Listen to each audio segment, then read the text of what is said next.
Zelensky को एक breaking news मिली है और इस खबर ने उनके पैरों तले जमीन खिसका दी है। यूक्रेन को F-16 फाइटर जेट मिलने को लेकर मई के महीने में जितनी बड़ी बड़ी बातें की गई, अब जून के महीने में वो सब एक बड़ा मकड़ जाल साबित होने लगी हैं। ज़ेलेंस्की को एक अल्टीमेटम मिला है और ये इस युद्ध की सबसे काली तस्वीर कही जा सकती है।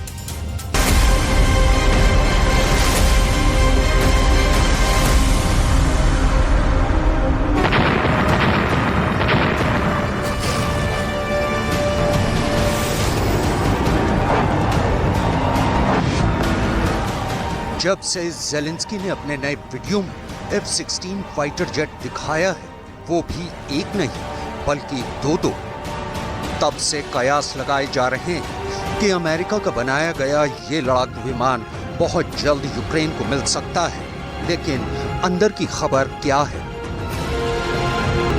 F-16 का कांटा लगातार पॉजिटिव और नेगेटिव के बीच घूम रहा है। कभी ज़ेलेंस्की को लगता है F-16 आएगा, तो कभी ज़ेलेंस्की को एहसास होता है कि F-16 के नाम पर बहुत बड़ा मजाक हो गया है। ऐसे में F-16 के स्टेटस की सच्चाई क्या है, इसके कांटे पर पूरी दुनिया की नजर है।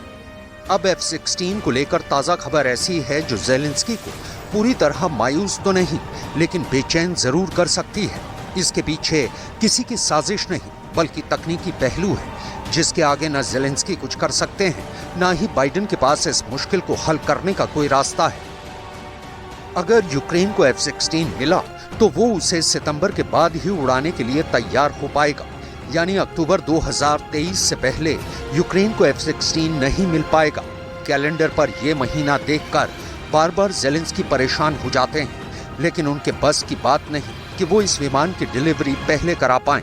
अक्टूबर से पहले यूक्रेन को F-16 मिलना मुश्किल ही नहीं बल्कि तकनीकी रूप से नामुमकिन है। लेकिन लगता है कि ज़ेलेंस्की किसी और दुनिया में है और F-16 को लेकर उनके तेवर बैकफुट पर नहीं बल्कि फ्रंट फुट वाले नजर आ रहे हैं। Перший же український F-16 стане одним із найсильніших сигналів від світу, що Росія через її ж агресію лише втрачатиме, буде слабшою, ставатиме ще більш ізольованою. Це буде сигнал, що російський терор програв, а наш світ, який заснований на повазі до незалежних націй і до права народів самим обирати свій шлях. अब ऐसा क्यों है कि दुनिया का बहुत ही शानदार फाइटर जेट जो अमेरिका के लिए कॉम्बैट एविएशन की इज्जत माना जाता है, उसे हासिल करने के लिए ज़ेलेंस्की को पापड़ बेलने पड़ रहे हैं? क्यों ज़ेलेंस्की के लिए F-16 एक ऐसा हथियार साबित हो रहा है जिसके नाम बड़े और दर्शन छोटे साबित हो रहे हैं? क्योंकि विमान को जल्द हासिल करने से ज्यादा उसका फौरन इस्तेमाल करना ज़ेलेंस्की के बस की बात नहीं। ऐसा क्यों है, इसे समझना ज़ेलेंस्की के लिए बहुत जरूरी है, क्योंकि बड़ी बड़ी बातों से युद्ध नहीं जीते जाते। जंग में प्रैक्टिकल होना बहुत जरूरी है। इसलिए लड़ाकू विमान सप्लाई करने के ऐलान से लेकर उसे उड़ाने और दुश्मन को मार गिराने वाली दिक्कतों के बारे में जान लीजिए जो इस वक्त यूक्रेन के साथ हैं। F-16 पर ट्रेनिंग के लिए यूक्रेन के फाइटर पायलट को 18 महीने का वक्त लग सकता है। बेसिक ट्रेनिंग में ही 6 महीने लग जाते हैं। F-16 के रखरखाव के लिए यूक्रेन की एयरफोर्स को 5 से 6 महीने की ट्रेनिंग चाहिए होगी, तैयारी चाहिए होंगी। अमेरिका के एक्सपर्ट कह रहे हैं कि यूक्रेन के एयरबेस और उनकी हवाई पट्टियां इस स्तर की नहीं हैं कि वहां से F-16 ऑपरेट किया जा सके। लेकिन ज़ेलेंस्की को लगता है कि आज शाम को जहाज मांगो तो कल सुबह अमेरिका उसे सप्लाई कर देगा और अगली शाम को उनकी वायुसेना उस F-16 से रूस के ठिकानों पर बमबारी शुरू कर देगी। За цей тиждень маємо значний прогрес і щодо сучасної авіації для України, яка стане ключовим компонентом нашого захисту в повітрі.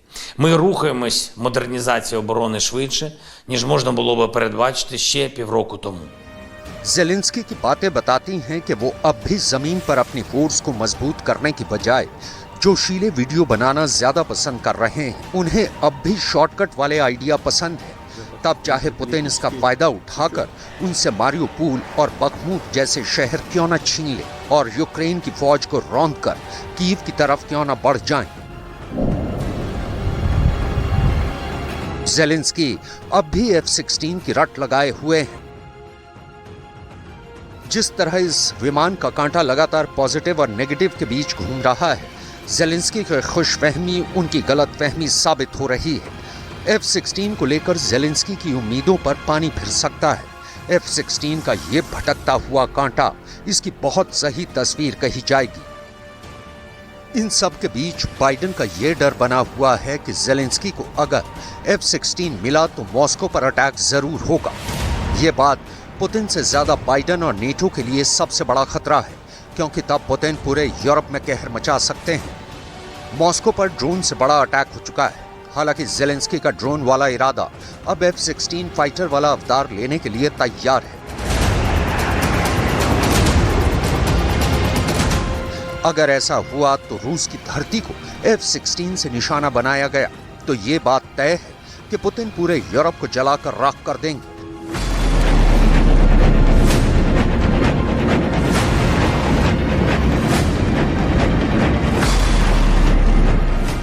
बाइडेन को यह बात बता दी गई है। अगर ज़ेलेंस्की ने ऐसा किया तो पुतिन क्या करेंगे, कौन कौन से शहर तबाह करेंगे, कहां कहां रूस आग लगा देगा।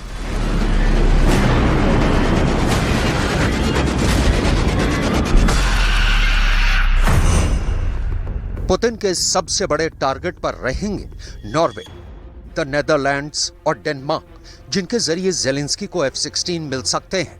पुतिन के टारगेट पर सबसे पहले यही देश होंगे। अगर ऐसा हुआ तो क्या होगा, क्योंकि ये तो नेटो देश पर हमला माना जाएगा। फिर रूस और नेटो की सीधी टक्कर शुरू हो जाएगी। ऐसे में ये लड़ाई विश्व युद्ध में तब्दील हो सकती है और फिर दुनिया की दो सबसे बड़ी न्यूक्लियर पावर एक दूसरे पर हमला करेंगी।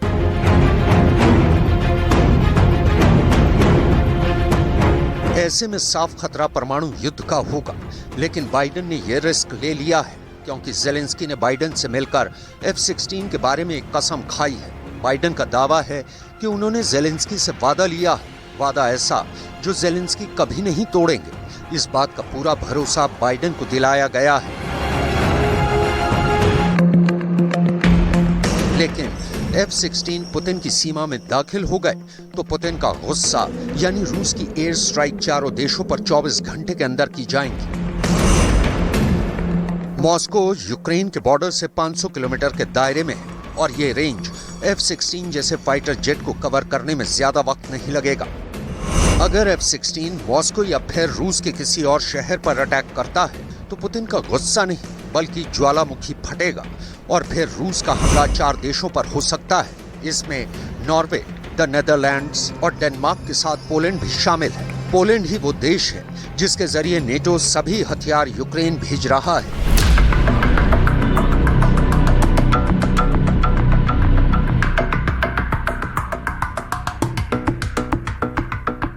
F-16 बहुत ही खास जहाज है और ये यूक्रेन के अंदर जहां जहां रूस का कब्जा है वहां ऑपरेट कर सकता है। रूस की फौज पर बम भी गिरा सकता है और रूस के फाइटर जेट के साथ डॉग फाइट यानी हवाई मुकाबला भी कर सकता है।